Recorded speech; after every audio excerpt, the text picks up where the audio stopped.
Salut, c'est Paul Mathieu et aujourd'hui nous allons parler des études scientifiques en commençant d'abord par qu'est-ce qu'une étude scientifique? Donc une étude scientifique c'est, comme son nom l'indique, une étude, c'est quelque chose qui vise à étudier un phénomène quel qu'il soit en fait. On peut avoir des études sur des médicaments, on peut avoir des études sur des populations, on peut avoir des études sur des animaux, on peut avoir des études sur des cellules, on peut avoir des études pour déterminer l'efficacité d'un programme d'entraînement, on peut avoir des études pour déterminer le tour de mollet moyen d'un pratiquant de sport, on peut avoir des études en fait sur n'importe quoi. Donc c'est un terme qui veut tout et rien dire. La seule chose, c'est qu'une étude scientifique doit répondre à une méthodologie scientifique, à une structure qui est bien précise. On va maintenant se poser la question, pourquoi réalise-t-on une étude scientifique? Donc tout d'abord, c'est de la part du scientifique. On m'avait parlé de on m'avait dit cette phrase en cours et j'avais trouvé ça assez poétique. C'est un scientifique qui ne publie pas, qui ne fait pas d'études, est un scientifique qui n'existe pas. Qu'est-ce que ça veut dire? Ça veut dire que quand on est un scientifique, publier des études, c'est en quelque sorte se faire connaître au niveau de la communauté d'autres scientifiques. Et donc, que même si par exemple on est un médecin et qu'on soigne des patients, du point de vue de ses confrères, si on ne fait pas d'études, on n'existe pas, on n'est pas connu. Et dans certaines études, pas toutes, il existe des gens qui font le protocole de l'étude, c'est-à-dire qui ont un intérêt à ce que l'étude soit réalisée. Donc, pour répondre concrètement à la question pourquoi une étude, c'est soit parce que le chercheur a un intérêt particulier pour quelque chose, il pense avoir une hypothèse sur un sujet, une piste, quelque chose qui pourrait guérir des gens, quelque chose qui pourrait donner des gros bras, ça dépend. Il pense à quelque chose et il se dit je vais faire une étude pour essayer de démontrer mon hypothèse. La deuxième chose, c'est quand il y a quelqu'un qui est derrière tout ça, par exemple un laboratoire pharmaceutique ou un laboratoire de suppléments, qui se dit voilà, moi j'ai créé le Mutant Mass 3000 et ça peut donner des bras énormes à n'importe qui. Donc je vais faire une étude pour le prouver. Auquel cas, il va recruter des scientifiques et ils vont travailler de façon conjointe. Et ça va donc nous amener à la question pourquoi toutes les études n'ont-elles pas une bonne méthodologie? C'est en quelque sorte un peu un préambule. On va parler de la méthodologie plus tard, mais on peut déjà essayer de répondre à pourquoi en fait toutes les études ne sont pas valables scientifiquement. La première chose, c'est qui finance l'étude. Il faut donc savoir que si c'est un grand laboratoire pharmaceutique, le capital en fait financier sera beaucoup plus important que si c'est le scientifique avec les bourses de l'État français. La capacité à produire une étude de grande qualité sera dans un cas possible, dans l'autre cas ce sera pas possible en fait. On pourra avoir que des études entre guillemets un peu bancales parce qu'il y a des moyens qui manquent. La deuxième chose, c'est quel est l'intérêt de la personne qui finance. Et là, on va aussi aborder tout de suite un autre sujet, c'est que pour parler de choses que je connais, les médicaments, donc les laboratoires pharmaceutiques, ne peuvent pas mettre sur le marché de médicaments qui n'ont pas ce qu'on appelle l'AMM, l'autorisation de mise sur le marché. Et il faut savoir que cette AMM, elle s'obtient uniquement en ayant fait des études scientifiques correctes, avec un grand nombre de sujets inclus, avec des résultats qui ont été validés par la communauté scientifique. Sans ça, le médicament ne peut pas être commercialisé, donc ne peut pas être acheté. Et si un médicament n'est pas acheté, le laboratoire ne rentabilise pas son investissement. Parce qu'un groupe pharmaceutique, pour faire un petit aparté, c'est quelqu'un qui développe des médicaments. Il faut savoir que je sors une statistique du chapeau, mais pour un médicament qui sort, il y a peut-être 20 médicaments ou 20 molécules, voire même peut-être plus, j'en sais rien, qui sont jamais développés. Donc tout ça, ça a un coût. Et donc c'est comme n'importe quel groupe en fait qui a un intérêt financier. Il pense que ce qu'il crée va être mieux que ce qui existe déjà. Sinon, il ne le fait pas. Donc il ne faut pas forcément voir le fait qu'il y ait un laboratoire pharmaceutique derrière tout ça comme une preuve de mauvaise qualité d'étude. Le parallèle avec tout ça, c'est qu'un groupe de suppléments, lui, n'a pas besoin d'avoir l'AMM. Donc en fait, il peut ne pas faire d'études du tout. Il peut faire une étude de merde, on s'en fiche, du moment qu'il montre que c'est génial et tout, même si la méthodologie est complètement foireuse, il aura quand même le droit de le vendre et il pourra quand même se faire plein de fric. Donc à partir de là, on peut se dire quel intérêt lui il aurait à faire une étude qui lui coûte cher. La réponse c'est aucune. Voilà pourquoi il y a beaucoup moins d'études sur la musculation, sur les suppléments de bonne qualité que d'études pardon, sur des médicaments. On a donc la notion de conflit d'intérêts qui est toujours à rechercher dans une étude pour rechercher la validité. Bien sûr, si les gens qui ont participé, les scientifiques qui ont participé à l'étude ont des conflits d'intérêts, et c'est toujours mentionné dans l'étude, si c'est le cas, normalement, euh, on peut se poser la question, voilà, si les scientifiques ils ont été payés, s'ils ont eu des rémunérations, s'ils ont eu des postes de scientifiques, des bourses, n'importe quoi, ça doit mettre la puce à l'oreille. Ça ne veut pas forcément dire que l'étude est mauvaise. Il ne faut pas croire qu'il y a de la malhonnêteté partout, parce qu'encore une fois, il y a besoin de financement pour faire des études, mais il faut quand même rester critique. En gros, quel est l'intérêt du scientifique? Est-ce qu'il peut avoir un intérêt à dire que c'est pas bon? Pas forcément si le laboratoire le sponsorise. On va maintenant parler de ce qu'on appelle le niveau de preuve. Donc c'est un concept qui veut, comme son nom l'indique, déterminer à quel degré de confiance on peut accorder à l'étude vis-à-vis des résultats qui ont été trouvés. Donc ça se divise en deux parties. La première, c'est la validité extrinsèque, c'est-à-dire qu'une étude en fait ne suffit jamais à démontrer quelque chose, ni à démonter quelque chose non plus. Mais il faut toujours qu'il y ait plusieurs études qui aillent dans le même sens. En médecine, toujours pour parler de ce que je connais, si on veut des recommandations pour un programme de santé, pour des médicaments, il faut qu'il y ait plusieurs études. Il n'y a jamais une seule étude qui suffit à faire révolutionner un programme de santé. La deuxième chose, donc, c'est la validité intrinsèque, et ça, c'est uniquement lié à l'étude en elle-même, isolément des autres, et à sa méthodologie, et donc à des critères qui sont définis, qui sont retrouvables et qui doivent être en fait analysés de façon critique. Analyser de façon critique, ça veut juste dire qu'il faut réfléchir et se dire est-ce que c'est bien, est-ce que c'est pas bien, est-ce que ça aurait pu être faire mieux, est-ce que c'est éliminatoire. Ça ne veut pas forcément dire qu'il faut dire ah cette étude elle est pourrie. Donc critique c'est comme une critique de cinéma, des fois il dit que c'est bien, des fois il dit que c'est pas bien. Souvent ils disent que c'est pas bien, mais ça dépend. On vient de me dire dans l'oreillette que ça s'appelle une critique constructive, au lieu de commencer à partir dans mes explications bidons. Je vais juste donner une précision, puisque quand j'en parlais avec quelqu'un, il m'avait demandé, mais quand tu parles des études sur les médicaments ou des études sur la muscu, on comprend plus très bien, en fait, si tu parles, voilà, si tu parles de l'une ou de l'autre. Et donc, je veux juste préciser que c'est la même chose en termes de méthodologie. Encore une fois, on peut étudier n'importe quoi, la méthodologie doit rester entre guillemets un peu universelle. C'est juste les critères qui vont différer, la structure, le nombre de participants, le, le recueil, mais la méthodologie en elle-même, c'est pareil. Qu'on veuille étudier comment gagner des centimètres de tour de bras avec un supplément de protéines, ou qu'on veuille étudier comment perdre du gras avec un médicament coupe-faim, pour parler de quelque chose qui pourrait être encore une fois un médicament, c'est la même chose. Le terme d'étude, c'est juste pour dire qu'on étudie quelque chose. Donc j'enfonce les portes ouvertes, mais c'est vraiment une précision qui me semble utile pour qu'il n'y ait pas de confusion. Il y a différents types d'études dans leur méthodologie qu'il faut différencier. Alors la première que je vais d'emblée mettre à part, ce sont les études in vitro, c'est-à-dire des études en laboratoire sur des cellules ou enfin, sur des procédés. En fait, c'est surtout sur des cellules dans les boîtes de pétri. Donc, c'est ce qu'on faisait en cours d'SVT, hein, les petites boîtes avec les champignons qui poussent, ou les cellules, c'est pareil.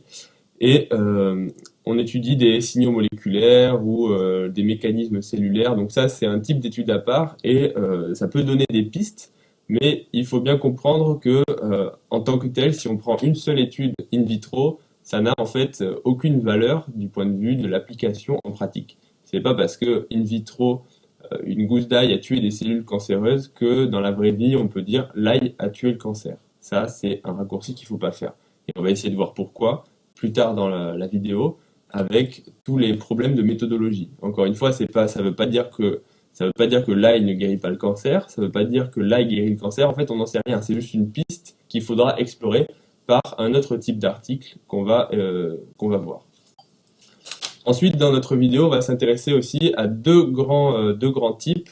Ce sont les études observationnelles. Donc, comme leur nom l'indique, on n'influe pas dessus. On prend des populations et on va se contenter d'observer pour tirer des conclusions à partir des observations. Donc, dans ces études observationnelles, il y a les études descriptives qui se contentent de décrire des choses. Bon, ça, encore une fois, ça paraît évident de le dire comme ça, mais des fois, il ne faut pas chercher la difficulté. Donc, une étude descriptive, on va dire, voilà, je prends une population donnée, par exemple, des gens qui sont en train de s'entraîner dans une salle de sport à 20 heures, je les interroge tous, et je recueille leur tour de bras. Et je vais dire, voilà, à 20 h du soir, dans la salle de sport X ou Y, le tour de bras des participants de l'étude était de 38 cm. Ou on peut dire aussi, voilà, au mois de décembre, le 25 décembre, le pourcentage de gens qui avaient la grippe dans la population que j'ai sélectionnée était de 10% ou 5%.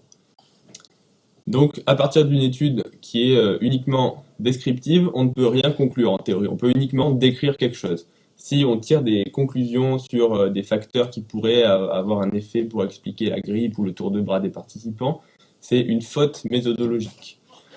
Le deuxième type d'études, ce sont donc toujours dans les études observationnelles, où on ne va pas influer, on va pas appliquer de protocole, on ne va pas appliquer de traitement, on ne va pas appliquer un programme d'entraînement. Ce sont les études qui sont dites analytiques. Cette fois-ci, on va se contenter à partir des observations d'essayer de tirer des conclusions sur quels sont les facteurs qui ont pu avoir des effets sur les résultats obtenus. Et on peut avoir soit une méthodologie qui est dite prospective, c'est-à-dire que l'étude, on inclut des participants, donc cette fois-ci c'est un suivi, c'est plus à un temps T, c'est plus transversal, c'est sur une durée de temps. Donc soit on va être prospectif, on inclut des participants à un temps T, et on va les suivre pendant une durée donnée. À la fin, on recueillera les résultats. Donc soit on prend un groupe, ça s'appelle une étude de cohorte, on prend un groupe et c'est un seul groupe qu'on va suivre et à la fin, on va étudier leurs facteurs d'exposition et est-ce qu'ils ont eu des résultats, est-ce qu'ils ont eu des maladies, en gros des effets, et on va analyser le pourcentage de gens qui avaient tel ou tel facteur qui peut expliquer qu'ils ont eu tels ou tels effets. Le deuxième mode de pratique, c'est de prendre un groupe exposé à un facteur de risque. Par exemple, on prend à la salle de sport un groupe qui prend de la whey, mais de lui-même, on ne lui dit pas de le prendre, il en prend. Et on les inclut dans un groupe qui prend de la whey. Ou un groupe qui fait des curls biceps. Le deuxième groupe, lui, prend pas de whey ou prend pas de curl biceps, peu importe. Et à la fin du temps imparti, à la fin du temps de l'étude, on va analyser les résultats. Voilà, ils ont pris tant de tours de bras, ils ont perdu tant de masse graisseuse. Et on va tirer des conclusions, on va comparer en fait les deux groupes. Et on va pouvoir tirer des conclusions sur l'exposition, est-ce qu'elle a eu un effet ou pas sur les résultats. Le fait que l'étude soit prospective, ça a une meilleure validité en fait que une étude, on va voir l'autre, c'est rétrospectif.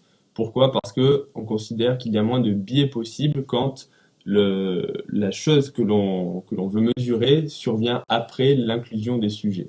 Tout ça pour une histoire de biais. Donc les biais, c'est quoi? On en reparlera tout à l'heure parce que je peux pas parler de tout malheureusement au début de la vidéo, il faut bien qu'il y ait un plan. Donc il faudra peut-être que vous revoyez la vidéo pour tout comprendre, mais je pense que c'est un mal pour un bien. Puis si vous n'avez pas envie, vous me dites fuck. Et donc les études rétrospectives, c'est quoi? C'est quand on inclut, en fait, quand l'événement que l'on veut quantifier s'est passé avant l'inclusion des sujets. Par exemple, si on veut savoir, toujours pour les gens si on veut savoir quels sont les facteurs qui influent pour avoir des bras de 45 cm ou plus, on va prendre un groupe de pratiquants qui ont des bras de plus de 45 cm et un groupe de gens qui ont des bras de moins de 45 cm. Et on va leur demander, voilà, est-ce que vous avez pris des protéines, est-ce que vous avez fait des curl biceps aux deux groupes, et on va comparer le pourcentage de gens qui ont pris de la protéine ou qui ont fait des curl biceps pour savoir quel pourcentage il y en a dans chaque groupe. Et à partir de ça, on va avoir un coefficient en fait pour savoir à quel point le facteur a un effet sur le résultat. Le dernier grand type d'études, ce sont les études interventionnelles, c'est-à-dire que l'on va nous-mêmes, les gens qui font l'étude vont appliquer un programme à une population. C'est-à-dire, ils vont leur dire, voilà, je vous donne tel supplément, je vous donne tel protocole d'entraînement à suivre, je vous donne tel médicament, et ensuite je vais étudier les résultats que vous aurez eu avec. Ça, c'est le meilleur type d'étude. Pourquoi? Parce que si l'étude est bien faite, c'est la seule façon en fait de prouver que quelque chose influe vraiment.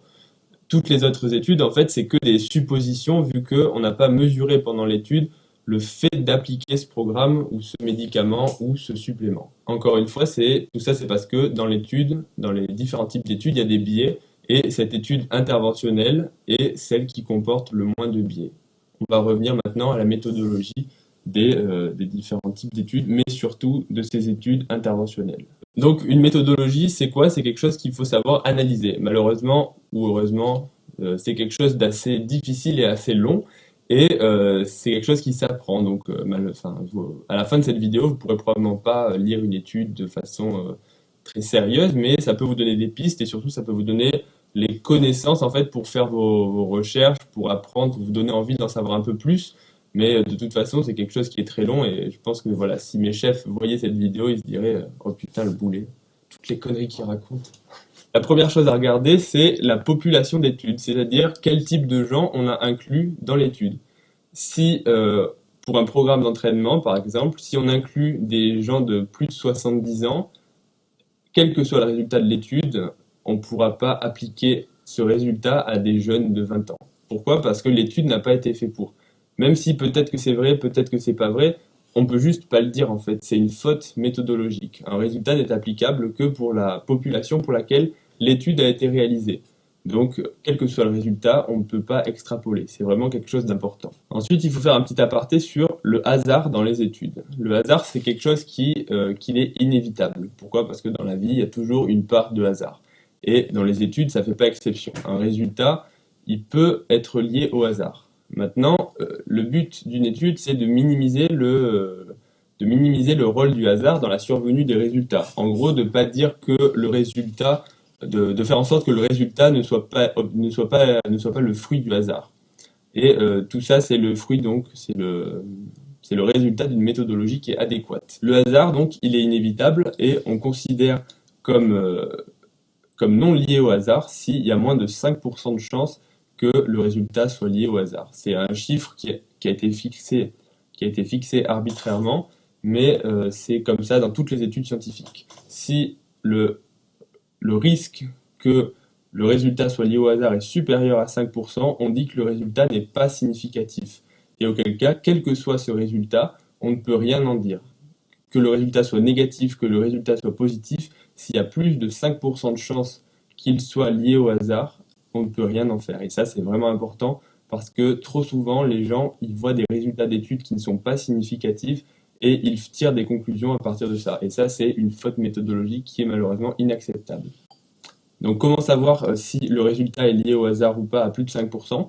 Il faut regarder ce qu'on appelle l'indice P. Donc, P, c'est comme la lettre, le P. À la fin d'un résultat, il y a marqué P égale quelque chose. Si le résultat P est inférieur à 0,05, ça veut dire qu'il y a moins de 5% de chances qu'il soit lié au hasard. Et donc, ce résultat est significatif, on peut utiliser ce résultat.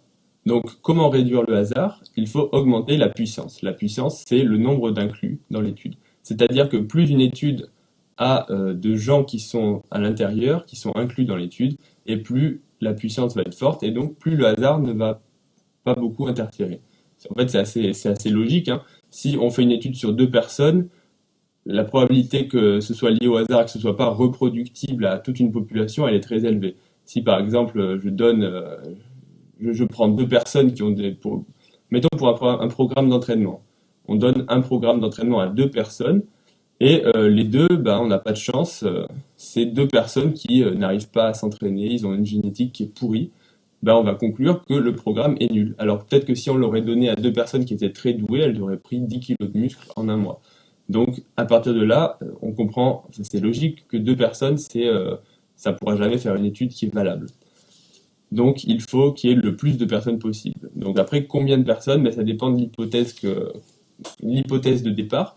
Si on veut montrer si le programme est réellement très efficace, il faudra moins de personnes pour l'inclure, parce qu'il va marcher sur tout le monde. Donc ce ne sera pas la peine d'avoir 30 000 personnes pour montrer qu'il marche chez tout le monde et qu'il ne marche pas chez 0 personne. Donc pour ce genre de programme, on pourra avoir peu de personnes. Ça, en fait, ça part d'une hypothèse de départ sur celui qui fait l'étude. Maintenant, si le programme, il est pas vraiment mieux qu'un autre programme, il faudra énormément de personnes pour montrer qu'il y a une toute petite différence. Parce que plus on va avoir une différence qui est faible à montrer, et plus on risque de dépasser, en fait, d'un côté ou de l'autre à cause du hasard. C'est un peu délicat à comprendre, ça, mais c'est quelque chose qu'il faut prendre en compte.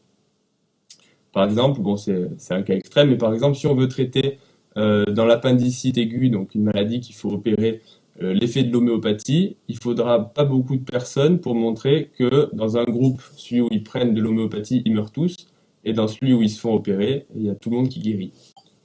Donc, un résultat qui n'est pas lié au hasard à plus de 5%, on parle de significativité statistique. Maintenant, il y a aussi la significativité clinique. C'est quoi? C'est l'applicabilité d'un résultat sur le plan clinique. Quel bénéfice concret il va apporter? Parce que même s'il est statistiquement significatif, s'il apporte rien du tout, euh, ça n'a pas de pertinence en fait. Par exemple, dans un programme qui aurait pour but d'augmenter le tour de bras, si le résultat n'est pas lié au hasard, mais qu'on a gagné 0,1 mm de tour de bras en un mois, d'accord, c'est un résultat qui est positif, le programme marche. Maintenant, on comprend facilement que ça reste un programme de merde. Donc ça, c'est quelque chose que les commerciaux ou les études essaient des fois d'utiliser pour un peu flouter en fait la personne qui lit l'étude. Toujours dans la méthodologie, maintenant, il faut parler du critère de jugement. Normalement, le critère de jugement, c'est sur quoi on va évaluer l'étude. Et on parle du critère de jugement principal. Normalement, il est unique, c'est-à-dire qu'il y a un seul critère. Par exemple, dans mon étude qui a pour but d'évaluer un programme d'entraînement sur le tour de bras, le critère le plus pertinent, c'est de dire à la fin du temps de l'étude, je vais mesurer le tour de bras des participants. Ça peut paraître simple de le dire, mais c'est pas toujours évident. Donc ça, c'est le critère de jugement principal. Donc le mieux, c'est qu'il soit le plus facilement mesurable, qu'il soit reproductible, c'est-à-dire qu'en fait la mesure a été déterminée, a été standardisée, que chaque personne qui prenne le tour de bras sache comment le faire. Donc en fait, que les critères soient précis. On dit par exemple au milieu du bras, avec un mètre ruban de telle marque, de telle façon, après la séance et pas avant. Enfin, voilà. En tout cas, ça doit être des critères clairs parce qu'on ne pourra juger que sur celui-là, que sur ce critère. Après, il y a aussi les critères secondaires. C'est par exemple quelle a été la tolérance du programme. Est-ce que il y a eu des effets secondaires? Est-ce que les gens ils ont eu envie de vomir tellement c'était intense? Est-ce que ils ont plus de libido parce que voilà ils étaient explosés? Est-ce qu'ils ont perdu des cuisses parce que pendant un mois ils ont fait plus que les bras? Tout ça c'est des critères secondaires. En fait c'est des critères accessoires. On ne peut rien conclure dessus, mais ils peuvent servir d'hypothèse pour d'autres études en fait. Donc ce qu'il faut comprendre de ça, c'est que on peut conclure sur une étude uniquement à partir du critère principal. Tout ce qui est critères secondaires de l'étude, et les critères secondaires sont mentionnés dedans, on ne peut pas conclure, même s'ils sont significatifs statistiquement et cliniquement. C'est juste des pistes. Pourquoi? Parce que l'étude n'a pas été conceptualisée pour parler de ces critères secondaires. Ils sont juste là, en fait, un peu en bonus. Autre critère qui est important, c'est la durée d'étude. En général, plus la durée est longue et plus on a de recul. C'est en fait assez évident, du coup je vais pas développer plus. Le dernier point qui est important, enfin c'est pas le dernier d'ailleurs, désolé pour vous, c'est le terme de contrôle. Contrôle, ça veut dire quoi? Ça veut dire qu'il y a deux groupes dans l'étude, qu'il n'y a pas un seul groupe. Ça c'est en fait pour toujours comparer ce qu'on veut tester à quelque chose soit qui existe déjà, soit à un placebo. Par exemple, si on veut tester l'efficacité d'un programme d'entraînement pour les bras, on va dire à des participants d'un groupe de faire tel programme et aux participants du groupe contrôle de faire un programme qui existait déjà ou un programme sur lequel on veut tester la supériorité de notre programme. Pour un supplément alimentaire, par exemple, on pourra donner soit un supplément qui existe déjà, par exemple, on pourrait imaginer un fabricant de whey qui dirait « Moi, ma whey, elle est supérieure à la whey de telle marque ». Donc le groupe contrôle, ce serait la whey concurrente, et le groupe à tester, ce serait la nouvelle whey. Maintenant, on peut aussi tester contre un placebo. Donc ça va faire écho à ma précédente vidéo sur les effets placebo. Donc on compare, en fait, on met un groupe qui prend un placebo et un groupe qui prend le vrai produit. Pour les études sur un programme d'entraînement, c'est un petit peu plus délicat, vu qu'on ne peut pas avoir de placebo d'entraînement. Mais on pourrait très bien leur faire croire que le programme qu'ils vont faire, c'est le nouveau programme à tester et pas l'ancien programme. Toujours pour des histoires de croyances. Donc, pour résumer en une phrase, pour ceux qui n'auraient pas regardé ma précédente vidéo, l'effet placebo, c'est quelque chose qui survient c'est des mécanismes psychologiques bénéfiques, et donc le fait de comparer avec un placebo permet d'annuler en fait l'effet placebo du médicament pour qu'il ne reste que l'effet réel du médicament. Si malgré tout le médicament ou le supplément est positif, et donne un bénéfice, auquel cas on peut dire que c'est pas lié à l'effet placebo. Un petit aparté sur maintenant ce qu'on appelle les biais. Donc les biais c'est quoi? Les biais c'est tout ce qui va en fait fausser la méthodologie d'une étude. Ce sont des facteurs qui sont indépendants et qui vont nuire à la qualité des résultats de l'étude. C'est en général des choses qui sont évitables, mais qu'on n'évite pas toujours. Le premier biais qui concerne les études où il y a un suivi, c'est le biais du perdu de vue. C'est-à-dire que la personne qu'on a inclus dans l'étude, elle ne revient pas dans l'étude, elle ne revient pas pour faire valider ses résultats, et on se retrouve souvent au bout de quelques mois avec 10, 15, 20% des gens qui ont disparu, et du coup on ne pourra jamais mesurer les résultats. Donc dans ce cas-là, qu'est-ce qu'on fait? Eh bien, si on veut être totalement honnête, si on veut prendre le pire scénario possible, il faudrait idéalement considérer que toutes les personnes qui ne sont pas revenues ont eu le pire scénario possible. Par exemple, elles ne sont pas revenues parce que le programme était tellement merdique qu'elles ont les bras qui ont explosé. C'est un scénario catastrophe, mais voilà, en gros, sans aller jusque-là, ils n'ont pas eu de résultat. Donc en fait, on les considère dans la case de ceux qui n'ont pas répondu. Comme ça, si malgré tout, malgré le fait que tous les gens qui ne sont pas revenus, on les a considérés comme quoi ils n'avaient pas répondu, donc le pire scénario, auquel cas, s'il y a un résultat qui est positif, c'est qu'il existe probablement réellement.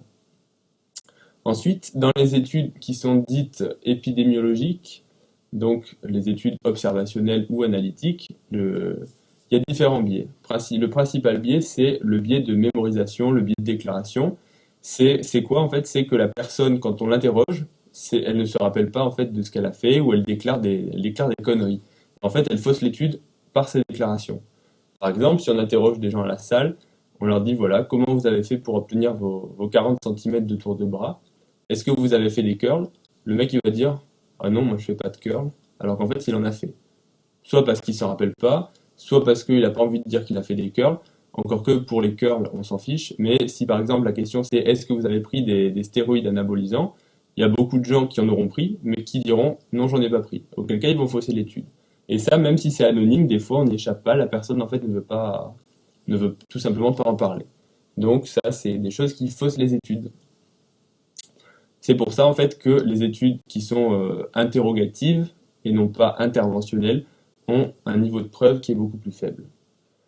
Un autre biais, c'est le biais de sélection, c'est-à-dire de sélectionner une mauvaise population d'études. Par exemple, si on veut étudier les gens qui ont un tour de bras de 45 cm et qu'on prend une population de papis de 70 ans, l'étude, elle va être pourrie. Pourquoi? Parce que la population ne correspond pas avec ce qu'on recherche. Le dernier biais, donc le biais de confusion, c'est en fait c'est tout ce qui va être lié à un facteur de confusion. Et un facteur de confusion, c'est un résultat qui, non, c'est pas un résultat, c'est un facteur qui va être à la fois lié au résultat et lié au facteur dont on cherche l'effet. Et c'est un biais qui se retrouve dans les études analytiques, où on veut étudier la corrélation entre un résultat et différents facteurs. Donc concrètement, ce biais, c'est quoi? L'exemple le plus classique, c'est au niveau du cancer du poumon. Si par exemple, on prend un cancer du poumon et que on peut très bien se dire, voilà, parmi les gens qui ont un cancer du poumon, 90% avaient pas des cigarettes justement, des allumettes dans leur poche. Auquel cas, si on tire des conclusions trop rapides, on se dit, ben, le fait d'avoir des allumettes dans sa poche augmente le risque d'avoir un cancer du poumon. Alors qu'en fait, on se rend bien compte que les allumettes sont un facteur de confusion. On a des allumettes parce qu'on veut allumer des cigarettes.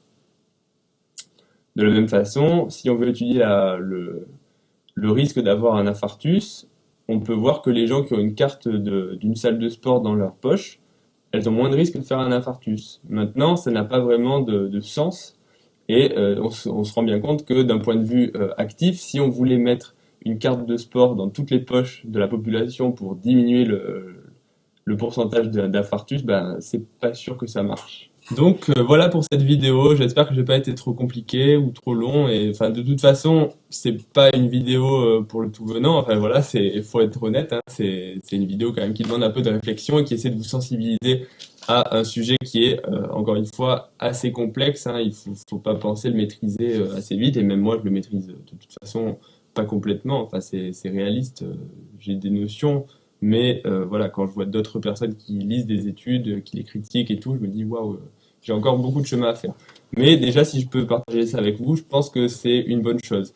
Et donc voilà, en résumé, donc une étude, c'est quelque chose qui veut essayer de comprendre un phénomène ou d'étudier une efficacité d'un supplément, d'un médicament. Il faut bien toujours comprendre qu'il y a quelqu'un qui est derrière, qui la finance, qu'il y a quelqu'un qui la met en pratique et que les résultats, ils sont toujours sujets à caution. Donc dans la pratique de la musculation, on n'a malheureusement jamais d'études qui sont extrêmement sérieuses, pas par leur méthodologie, mais malheureusement c'est plutôt un problème de moyens. On peut jamais étudier vraiment une population représentative. Et ça, c'est, je pense, assez inévitable parce qu'il n'y a pas d'enjeu financier. Il y a, enfin, savoir qu'un programme d'entraînement est meilleur qu'un autre, on s'en fiche, vu que de toute façon, les gens qui vont acheter des programmes, il suffit de faire un bon marketing sans forcément avoir de preuves et les gens vont y croire et les gens vont l'acheter. Donc, en fait, voilà, c'est le serpent qui se mord la queue. Donc, qu'est-ce qu'il faut comprendre des études pour sa propre pratique? Il ne faut pas oublier qu'une étude, donc, ça inclut une population. Que sur cette population, on a eu un résultat positif ou un résultat négatif, mais que la population, c'est jamais un groupe homogène. Dans la population, il y a des gens qui ont eu des effets positifs, d'autres qui ont eu des effets négatifs. Le résultat global de l'étude, c'est une moyenne. Mais nous, en tant qu'individus, on est une seule personne. Donc, si pour nous, ça ne marche pas, il ne faut pas se dire l'étude le dit, donc je vais le faire. Il faut en fait apprendre à connaître son corps et je crois que c'est la principale chose à retenir, c'est qu'une étude, ça peut donner des pistes, mais ça ne peut pas remplacer le bon sens, surtout en termes de musculation et de supplémentation. Et encore une fois, l'effet placebo, même s'il existe, il faut s'en servir.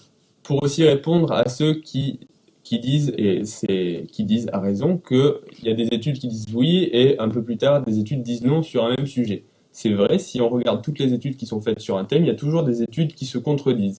Mais si vous réécoutez cette vidéo et que vous avez un peu compris que la méthodologie, c'est important, et donc qu'une étude, en fait, ça veut rien dire, hein, n'importe qui peut faire une étude, et l'étude n'est jamais validée, en fait, par la communauté scientifique. Ce qui se passe, c'est qu'on fait une étude en tant que scientifique, on l'envoie à un journal, et c'est le journal qui décide ou non de la publier. Mais si on l'envoie à un journal de merde, genre voilà le journal de musculation de Pétaouchnok, je sais pas où, ce journal peut très bien l'accepter sans l'avoir relu, même si l'étude c'est de la merde, qu'elle n'est pas validée, qu'elle donne des résultats qui sont bidons. Malgré tout, on pourra ensuite la trouver sur les moteurs de recherche. Et donc, si on ne fait pas attention, en fait, une étude qui est totalement merdique est au même niveau qu'une étude avec une très bonne méthodologie et qui donne des bons résultats. Donc, tout ça pour dire quoi? Tout ça pour dire que oui, la science se contredit, mais qu'en fait, quand les résultats sont réels, en général, elle ne se contredit pas tant que ça. Des fois, il y a des études qui sortent des autres, c'est-à-dire qu'il y a 3, 4, 5, 6, voire même 10 études qui disent blanc, et une étude va dire noir. En général, il faut se dire, attention, si une seule étude dit l'inverse de toutes les autres, c'est peut-être que la méthodologie est foireuse. Et encore une fois, on rappelle que le hasard est toujours là.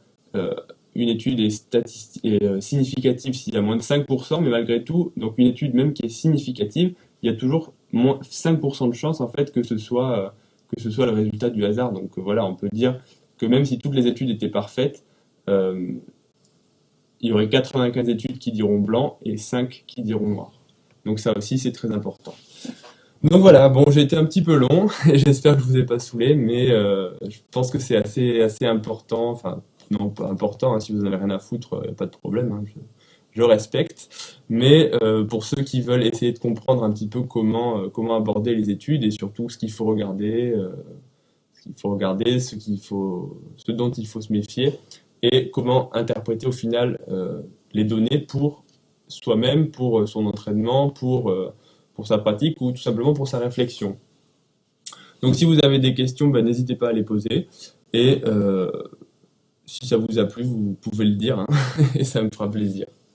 Donc je vous dis à bientôt pour la prochaine vidéo, et promis la prochaine j'essaierai d'être un peu plus concret et un peu moins long. Mais je me suis dit pour cette vidéo que si je faisais quelque chose de trop court, ben, ça allait être en fait trop superficiel et autant pas le faire. Voilà, salut!